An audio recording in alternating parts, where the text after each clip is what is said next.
Good day, ladies and gentlemen. This is Sarah van Grinnen, aka Mr. VG, and I am excited to do this video with you. Video 4 or 5 in the sequence about grade 11, paper 1, specifically looking at quadratic sequences.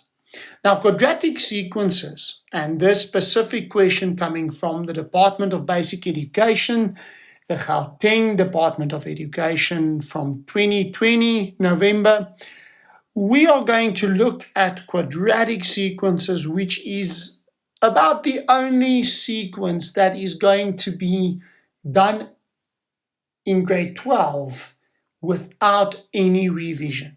So in other words, you're going to see quadratic sequences in grade 11, not going to see it again in grade 12, and then you are going to be asked it again. So it is important. It is very important, ladies and gents, that you focus on getting quadratic sequences right.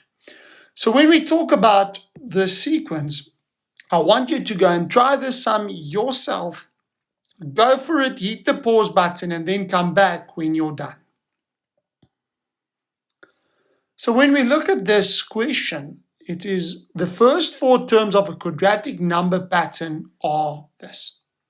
Calculate the value of x. So when we talk about this, I love to say to my students, start with the definition of a quadratic number pattern. What is the definition? Well, the definition says that the second difference must be equal. In other words, we need to first of all get the second differences in terms of x. So let's go for it. X minus negative 1 is the first difference between term 2 and term 1. Then 3 minus x between term 3 and term 2. And then x plus 8 minus 3 between term 3 and term 4. Look, I'm not going to go and go to second differences now. I'm first going to simplify that. So simplified, it gives me x plus 1, 3 minus x, and x plus 5. But remember, that is still the first differences. So let's go to the second differences. 3 minus x plus 1, and x plus 5 minus 3 minus x. But what do I know? Those expressions for the second differences must be equal because it is a quadratic number pattern. So this means I've got a normal equation where if I remove the brackets, it's a linear equation. So I'm just going to try and isolate x. So I'm going to take all my numbers to one side and all my x's, my variables, on the other side. This is going to, on the left, give me 0, and on the right, 4x. So therefore, x must be 0. Please do not go over to the question 4.2 on the next page. Don't go through that yet. Let's first write down the expression or the quadratic number pattern by substituting x with 0. So I've got negative 1, 0, 3, and 8. Is this a quadratic pattern? Well, let's quickly check. I love to check my answers, okay? So 0 minus negative 1 is 1. 3 minus 0 is 3. 8 minus 3 is 5. Yes! So I've got 2 and 2, and they are equal. So therefore, it is a quadratic sequence. Sorry for writing so small. I was just trying to push it in there at the bottom to show you that I do want to actually test, whether x equal to 0 is the right answer. Let's go on to the next question. Show that the nth term of the pattern can be written as that. Now, I don't like that on the right-hand side, okay? But I'm going to start with the normal expression, but I'm going to multiply out that square. I'm going to simplify it, and I'm actually wanting to prove that Tn is equal to n squared minus 2n. So if that is the expression that represents this, then I know that it is also represented by that. But please, you cannot just substitute values for n in. You can't say make n 1 and see whether it works out. What about 2? What about 3? What about 4? You have to go towards your normal stock standard equations. So I'm going to go and do my differences. Okay, this we already did on the previous one, so it's 1, 3, and 5. And this gives me 2 and 2, which means they are equal again. So my three equations I'm going to work with is 2a must be 2, 3a plus b is equal to 1, and a plus b plus c must be negative 1. This gives me, divided by 2, a as being negative, or a as being 1, not negative 1, 1.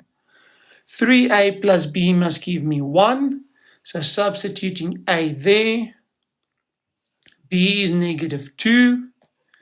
And if I look at calculating c, substituting now a and b in there, I am going to get negative 1 plus c being negative 1. So c is 0, which means that Tn is n squared minus 2n, which is exactly my simplified expression that I want to use. This is the way I would advise you to go for it, ladies and gents. Let's look at the next question. Calculate the value of the 65th term of the pattern.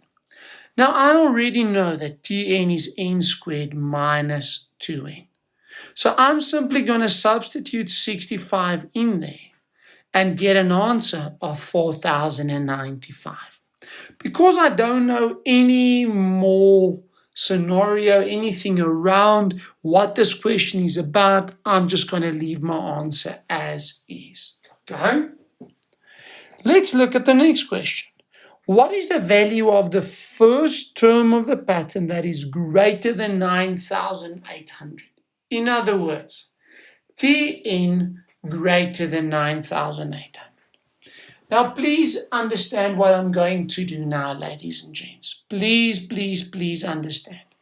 This is a trick that I teach a lot of my grade 12s. I don't teach it often for my grade 11s because I realize that students sometimes struggle with this concept. But in essence, I ignore that we are having a greater than. I am simply going to put it equal to 9,800 and get values for n. So let's just do a recap of what I just did. First of all, I ignore the greater than. I put it equal to. And then I'm going to interpret my answer. So I'm going to put Tn equal to 9,800.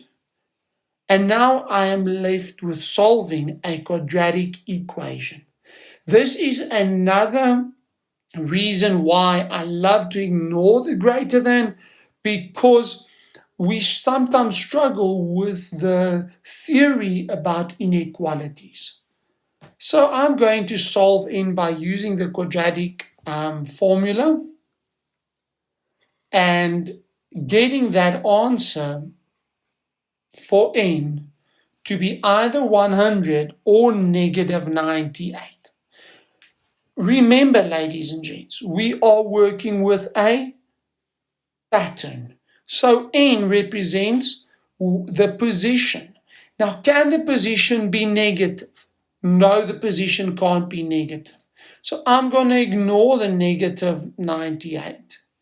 And now I'm going to interpret the greater than 9,800. So let's just think about what's happening. N equal to 100 on the dot gives me 9,800 on the dot. But I want greater than.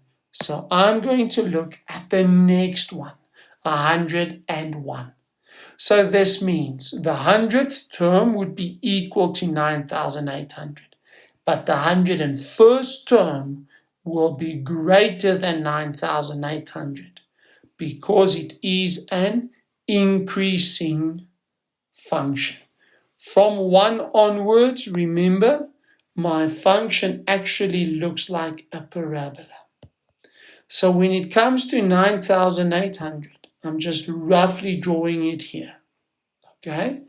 At 9,800, there we go. N is 100. So if I'm looking for the 101st term, that will be the first term that is above 9,800.